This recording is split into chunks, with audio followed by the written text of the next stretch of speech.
After 60, these 5 pills increase the risk of heart attack and stroke. A silent, often imperceptible shift occurs within the human body after the age of 60, a profound physiological transformation that most individuals never truly discern. Medications that have been routinely ingested for years, once tolerated without the slightest adverse reaction, can abruptly begin to elicit entirely different responses. This altered interaction stems not from a change in the pharmaceutical compound itself, but rather from the fundamental evolution of the body's internal landscape. In certain critical scenarios, this difference is far from trivial. It can signify the perilous divergence between enduring protection and escalating risk, between physiological stability and a gradual, insidious progression towards severe cardiovascular incidents like a heart attack or stroke. What renders this phenomenon particularly treacherous is its initial lack of overt symptoms. There are no immediate warning signs, no discernible pain, no unambiguous signals, merely a quiet, clandestine recalibration.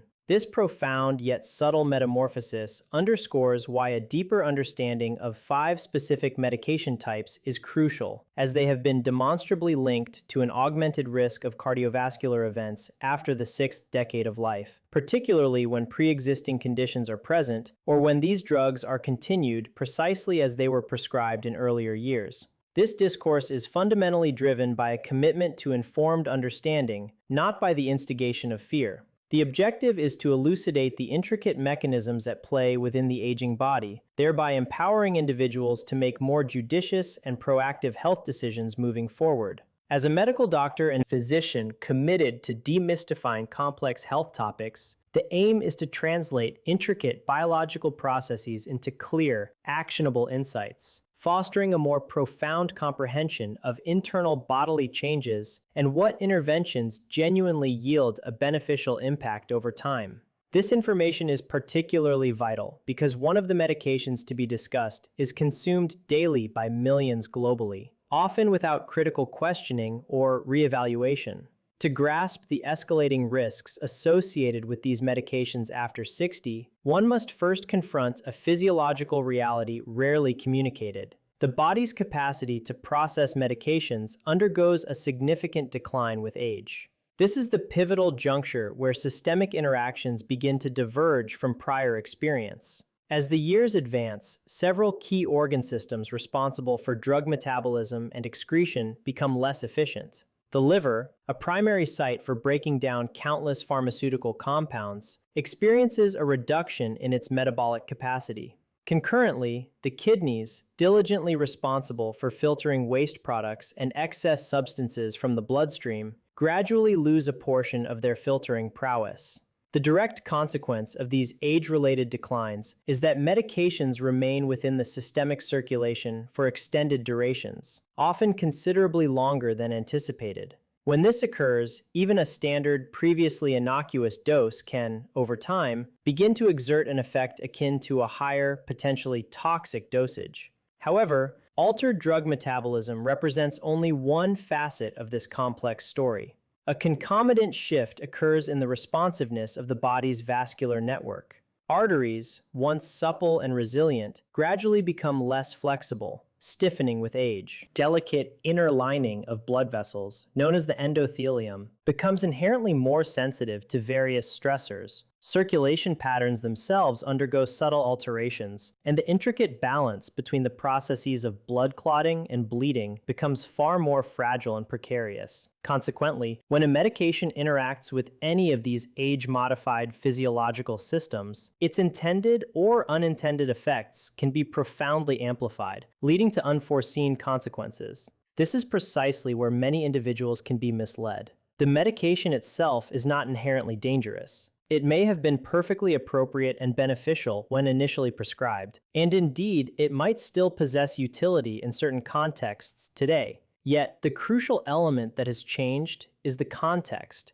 the dynamic environment of the aging body. Medicine, more acutely than most people comprehend, is fundamentally defined by context. The identical drug, at the same dosage, can be profoundly therapeutic in one scenario and critically risky in another. A dosage perfectly suitable for a 50-year-old can become dangerously excessive for a 70-year-old. Despite this reality, prescriptions are often continued for prolonged periods, sometimes for decades, without diligent reevaluation. This is seldom due to a lack of concern from healthcare providers, but rather because these profound physiological changes unfold gradually, silently, in the background, making them easy to overlook in routine clinical practice. The gravity of this situation escalates further after the age of 60, when the natural baseline risk of major cardiovascular events, such as heart attack and stroke, already experiences a considerable increase. When specific medications are subsequently superimposed upon this elevated baseline risk, especially without appropriate dosage adjustments or reassessments, they can significantly amplify that risk. This amplification can be subtle and incremental at times, yet profoundly impactful at others, frequently manifesting without any overt symptoms until a critical event unexpectedly occurs. This inherent danger underscores the paramount importance of the present discussion, as it extends beyond mere pharmaceutical compounds to encompass the intricate, real-time interaction between these drugs and the body at its current stage of life. More crucially, it illuminates actionable steps individuals can undertake. It is imperative to preface the discussion of specific medications with a vital caveat. None of the information presented herein advocates for individuals to unilaterally discontinue any prescribed medication. That is unequivocally not the objective. The overarching goal is the cultivation of awareness. When one possesses a fundamental understanding of how something functions, one is empowered to ask more pertinent questions, engage in more informed dialogues with healthcare professionals, and proactively avoid remaining on an autopilot regimen that may desperately require adjustment. This leads directly to the first layer of enhanced risk, involving two medication categories that are among the most ubiquitously utilized, particularly after the age of 60. These drugs are frequently consumed daily, are widely perceived as inherently safe, yet under specific age-related conditions, they can subtly yet significantly increase the strain on the heart, detrimentally alter blood pressure, or unfavorably affect blood flow through already sensitive blood vessels. Once the underlying mechanisms are understood, it becomes evident that the issue transcends the pill itself, becoming instead a matter of timing, precise dosage, and the profound changes the body has undergone. Let us commence with a truly common medication, one that countless individuals ingest without a second thought, often for many years, sometimes even for decades. Yet, after the age of 60, its internal bodily behavior begins to diverge dramatically. The first category comprises nonsteroidal anti-inflammatory drugs, universally abbreviated as NSAIDs. This broad group encompasses widely recognized medications such as ibuprofen and naproxen, as well as several prescription-strength anti-inflammatory compounds. NSAIDs are extensively employed for managing joint pain, back discomfort, arthritic conditions, and general inflammation, and for many, they represent an accessible and seemingly straightforward solution.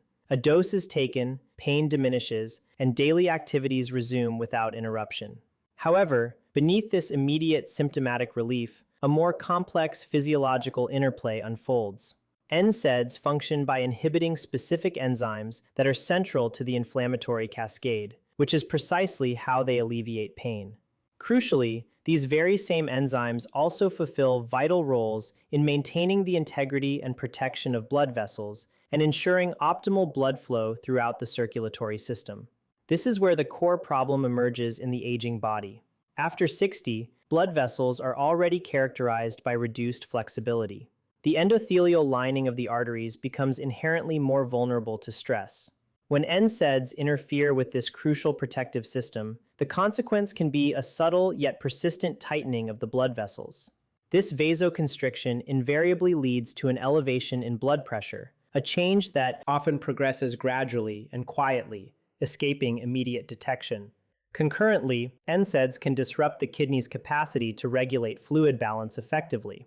They can induce the body to retain increased quantities of sodium and water, imposing an additional burden on the heart. The result is a detrimental synergy, concurrently increased blood pressure and an augmented fluid load.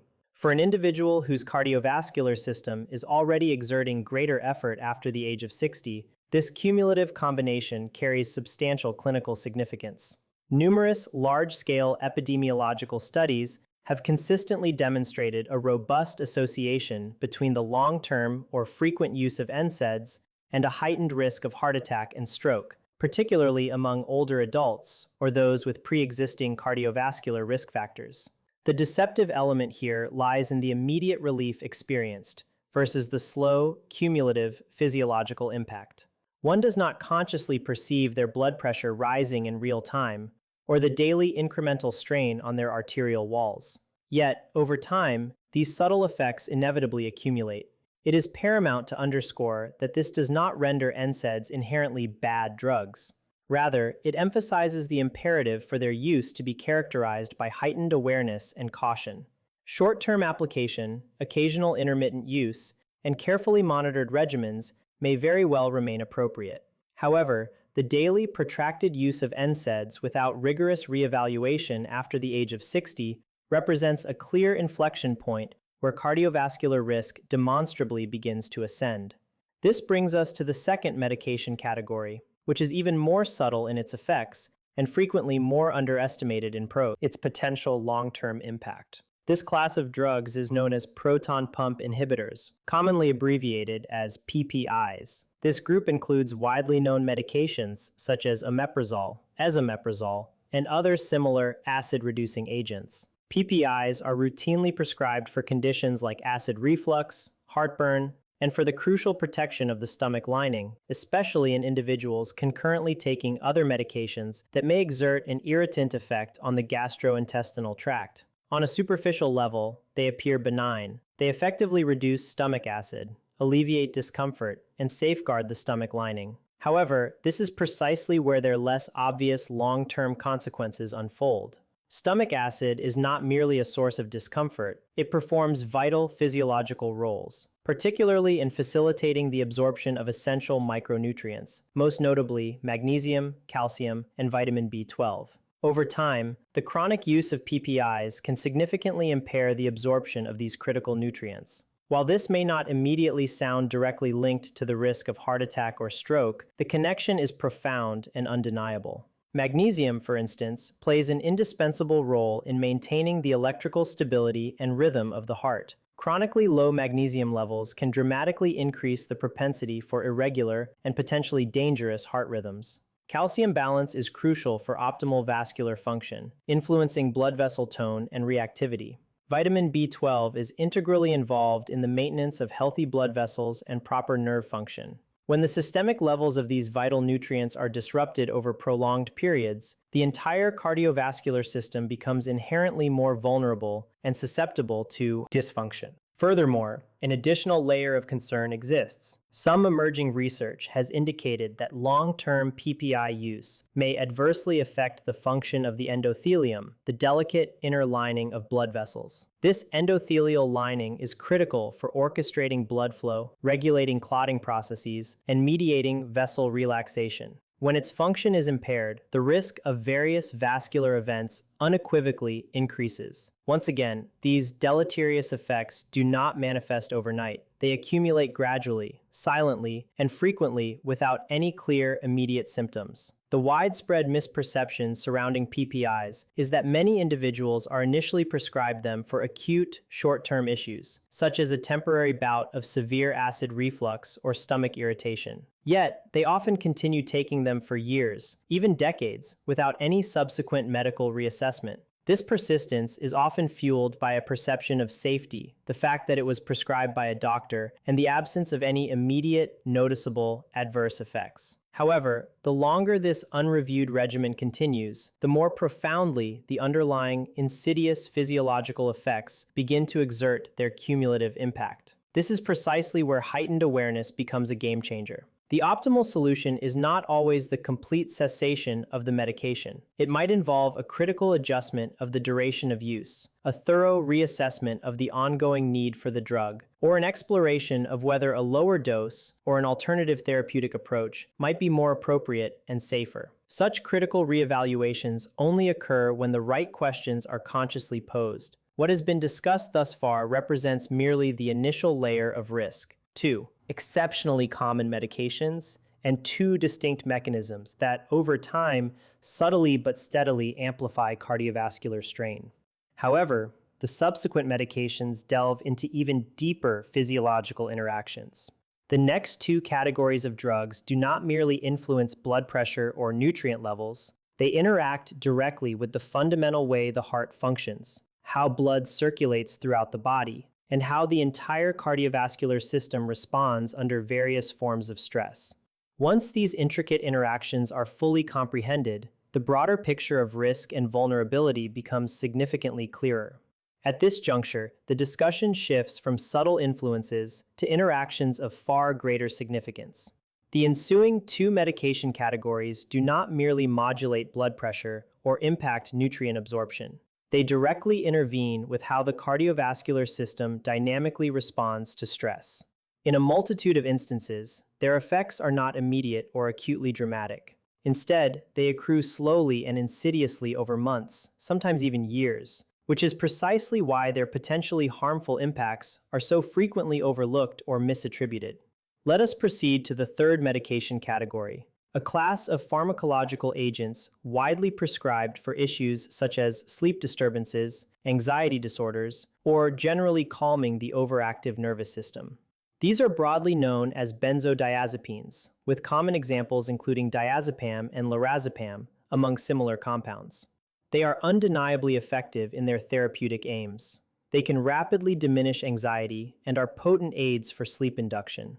For many individuals, particularly as they advance in age, these medications feel like an indispensable support mechanism. However, a deeper look reveals the underlying physiological consequences. Benzodiazepines exert their primary action on the central nervous system, effectively slowing down brain activity, which accounts for their characteristic calming and sedative effects. Crucially, they also induce a deceleration in other vital bodily systems, including respiratory function, reaction time, and overall motor coordination.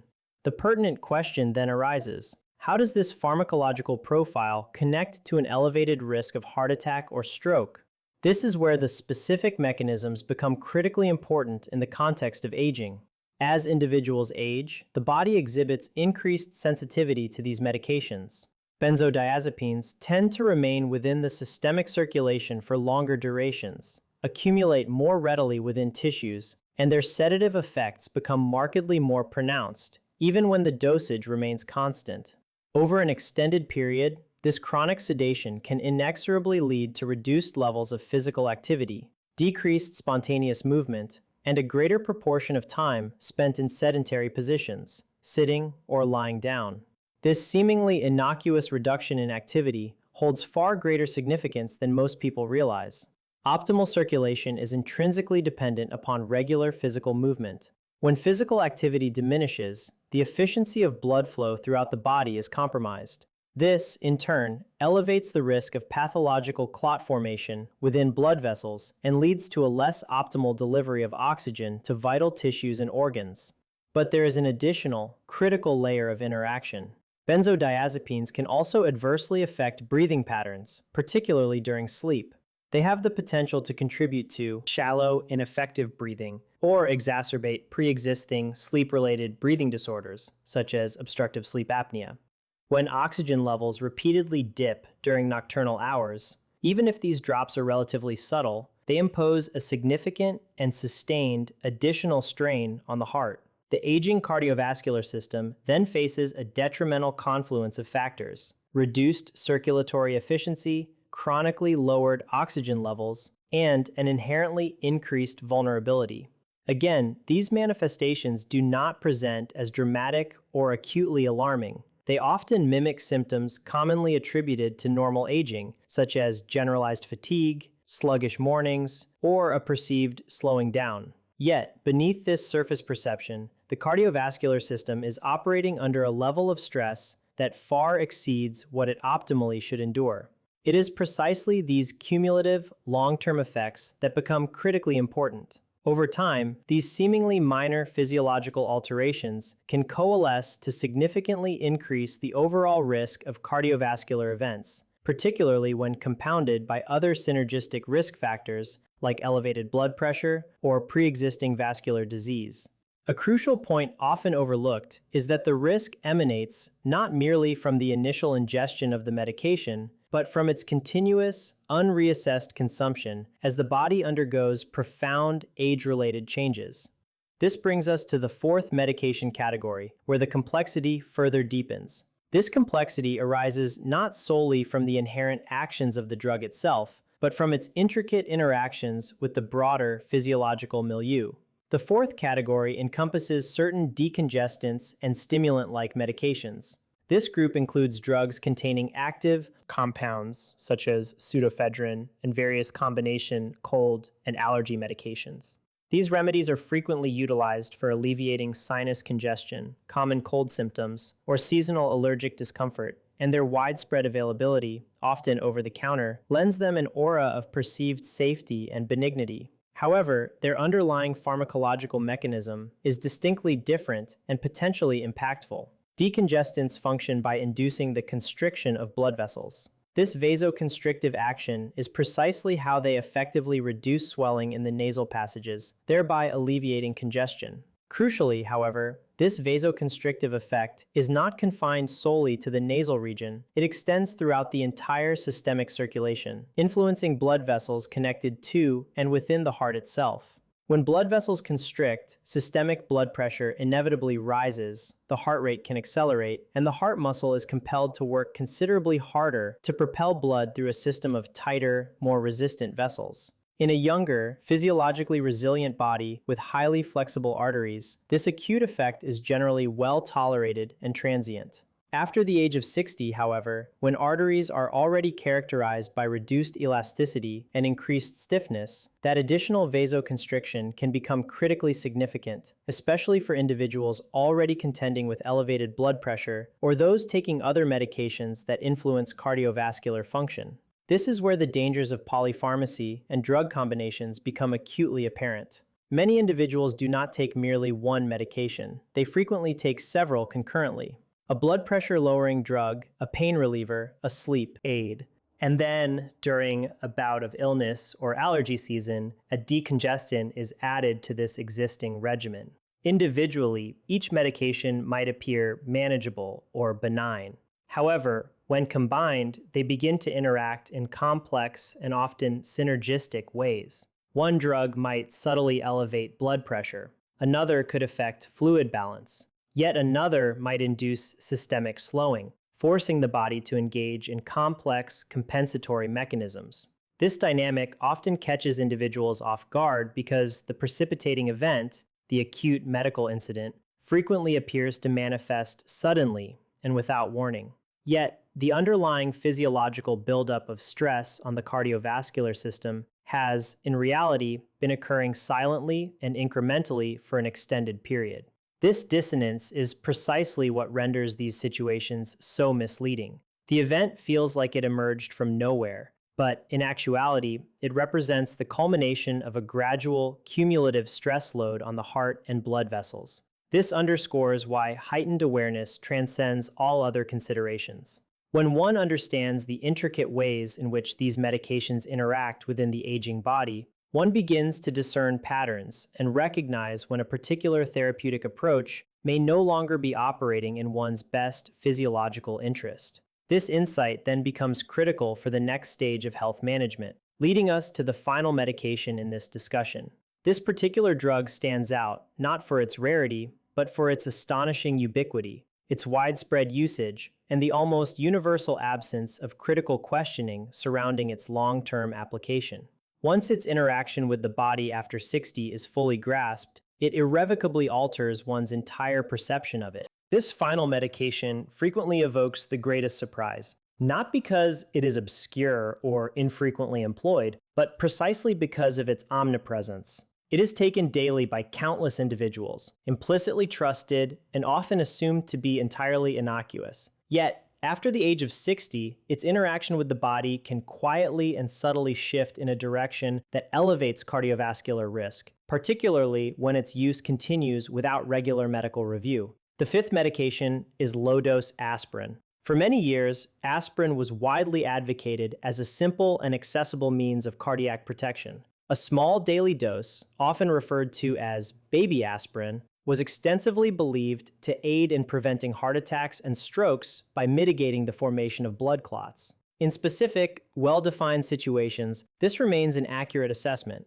For individuals who have unequivocally experienced a prior heart attack or stroke, or who possess certain very high-risk cardiovascular conditions, aspirin can indeed fulfill a crucial protective function. However, the landscape of medical understanding has significantly evolved. More contemporary and robust research has now clearly demonstrated that, for a substantial number of adults over the age of 60 who have no prior history of a cardiovascular event, i.e., for primary prevention, the routine, unindicated use of aspirin may not confer the protective benefits once widely attributed to it. Furthermore, in certain specific cases, it may actually paradoxically increase overall health risk. To elucidate this shift in understanding, let us delve into the mechanism of action. Aspirin functions by irreversibly reducing the ability of platelets to aggregate and stick together. This anti-platelet action effectively helps to prevent the formation of pathological blood clots within arteries. However, blood clotting is not an inherently detrimental process. It is also an absolutely vital protective mechanism, integral to the body's repair systems. The body precisely utilizes this clotting capacity to staunch bleeding when blood vessels are damaged or injured. After the age of 60, blood vessels inherently become more fragile and susceptible to damage. The delicate lining of the digestive tract also becomes more sensitive and prone to injury. The finely tuned balance between the opposing processes of clotting and bleeding becomes significantly more delicate and precarious. Consequently, when aspirin reduces the body's clotting ability within this altered, more vulnerable physiological context, it can substantially increase the risk of internal bleeding, particularly within the gastrointestinal tract, or, more critically, within the brain itself. The connection to stroke risk, then, requires a nuanced understanding. There are two primary categories of stroke: ischemic stroke, caused by a blood clot obstructing blood flow to a part of the brain, and hemorrhagic stroke, caused by bleeding into the brain tissue. While aspirin can effectively reduce the risk of clot-related ischemic strokes, it simultaneously, and paradoxically, can increase the risk of bleeding-related hemorrhagic strokes.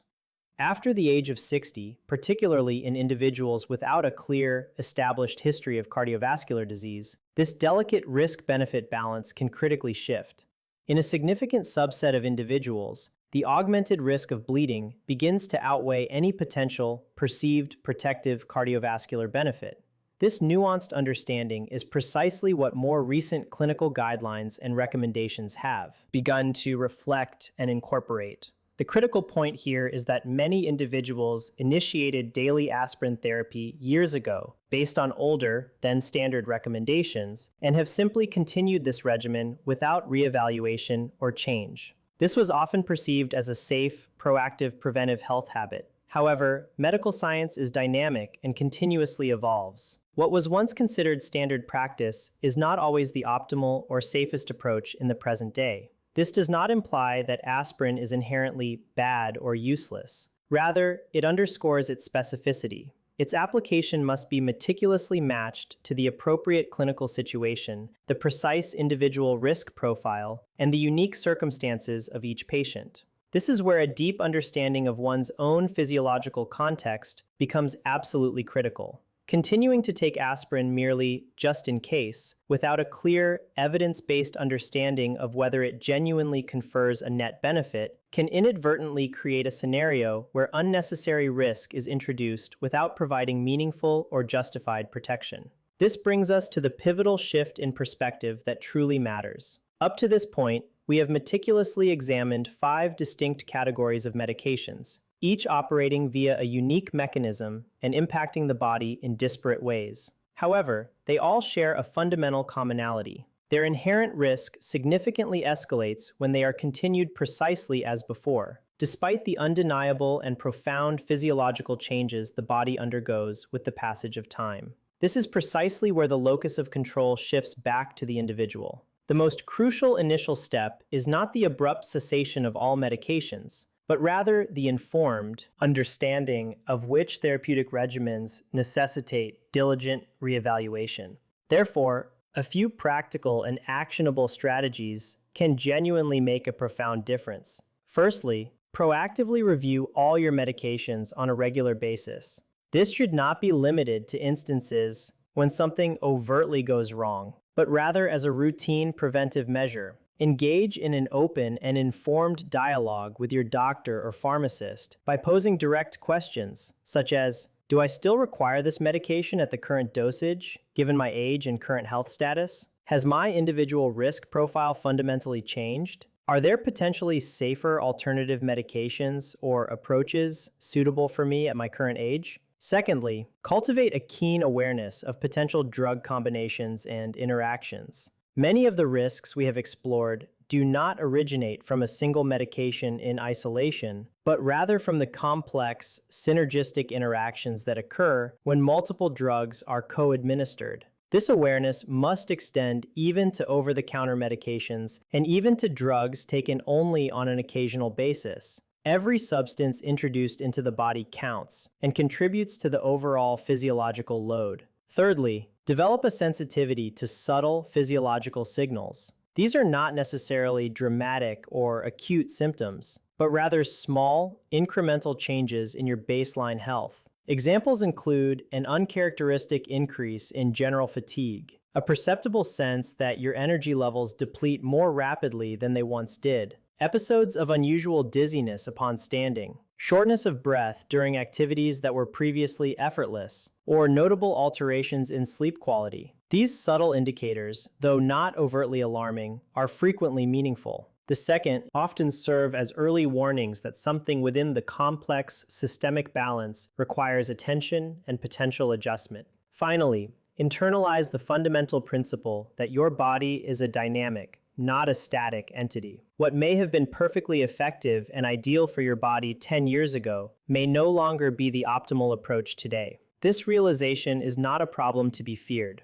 It is simply an inherent and natural part of the human body's continuous evolutionary process throughout the lifespan. The comprehensive overview provided thus far offers a clear delineation of potential risk sources. However, the most critical element still lies ahead. Understanding the problem constitutes only one aspect. What truly matters is the judicious and proactive application of this information moving forward, leveraging it to safeguard one's health in a manner that is practical, realistic, and firmly grounded in the current physiological realities of the body. If there is one singular, overarching takeaway from this extensive discussion, it is this: the true risk does not reside within the medication itself, but rather in the unwavering continuation of its use in precisely the same manner, while the body itself has fundamentally transformed. After the age of 60, the body is not merely an older iteration of its former self. It functions intrinsically differently. It processes substances with altered efficiency, responds to stressors with different sensitivities,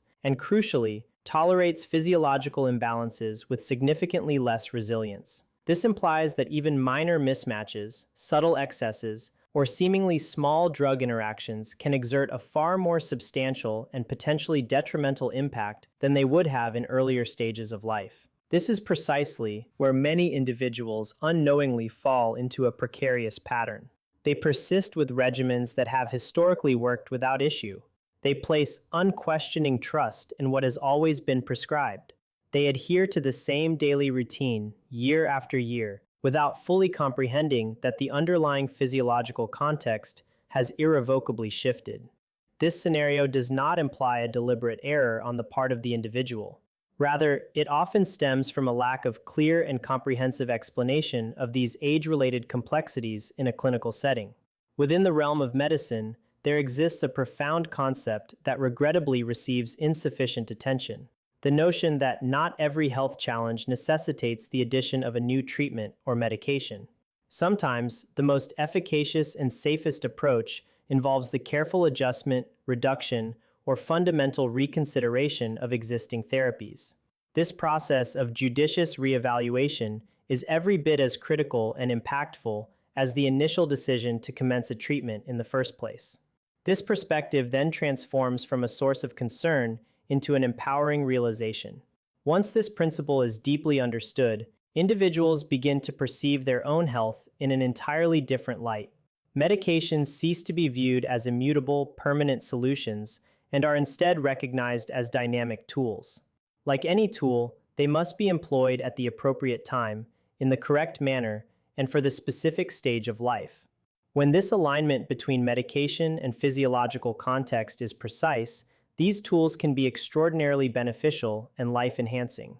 However, when this critical alignment drifts, even subtly, that is precisely where risk inexorably begins to accumulate. Reconsider the 5 categories of medications that have been discussed in detail. Pain relievers, such as NSAIDs, undeniably helpful for mitigating inflammation and pain, yet capable of elevating blood pressure and inducing fluid retention with chronic use in an aging body. Acid-reducing drugs like proton pump inhibitors, valuable for safeguarding the stomach lining, but with the capacity to disrupt essential nutrient balance and compromise vascular function over extended periods.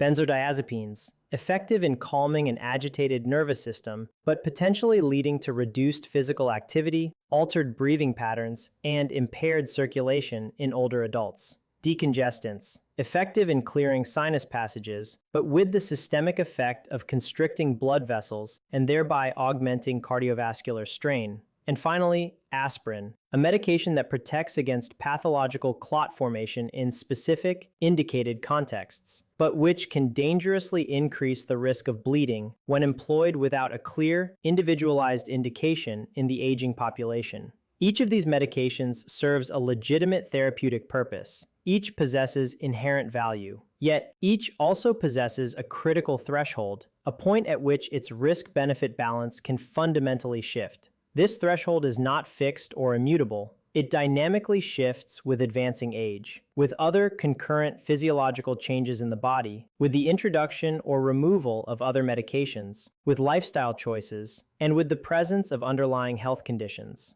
This inherent dynamism is precisely why conscious awareness holds paramount importance. Awareness begets better, more pertinent questions, and better questions in turn lead to better, more informed health decisions. Consider a simple yet incredibly potent strategy.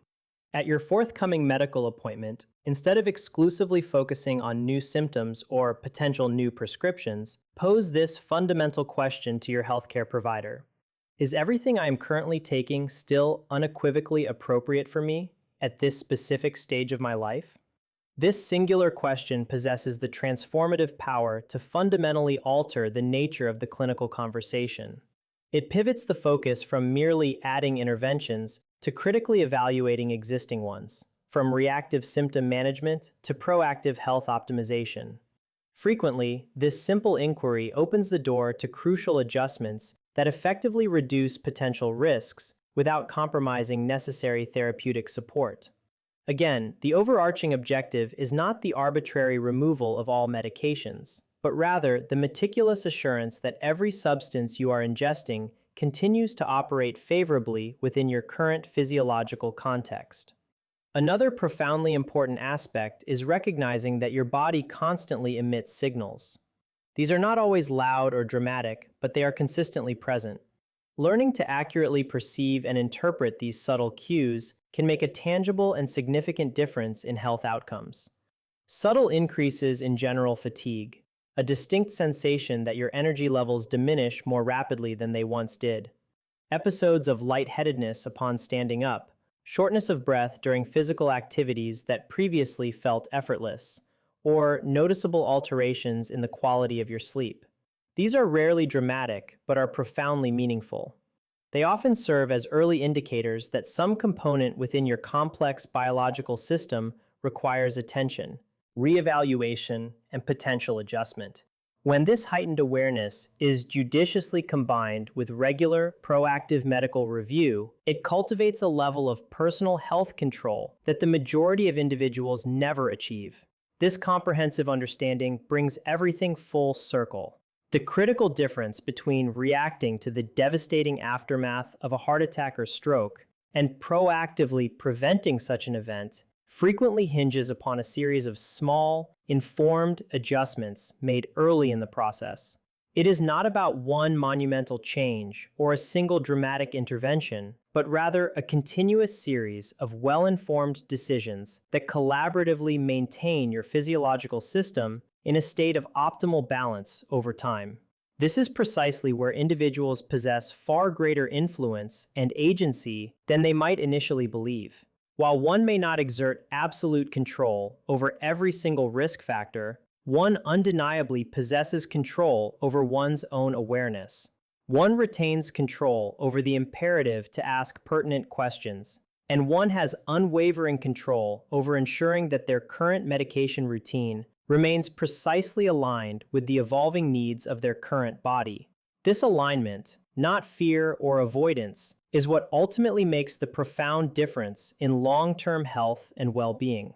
This discussion, designed to clarify and potentially shift your perspective on your daily routine, aims to provide clear, practical understanding rooted in how the body actually functions and what genuinely makes a difference over time. If you know someone, particularly over the age of 60, who regularly takes medications, sharing this detailed perspective could have a truly significant impact. Because sometimes, the most crucial and transformative changes originate from the simple yet profound realization that what worked reliably before may now necessitate a critical re-examination. Once that fundamental truth is recognized, decisions regarding one's health naturally begin to be made in an entirely different, more informed, and ultimately more beneficial way.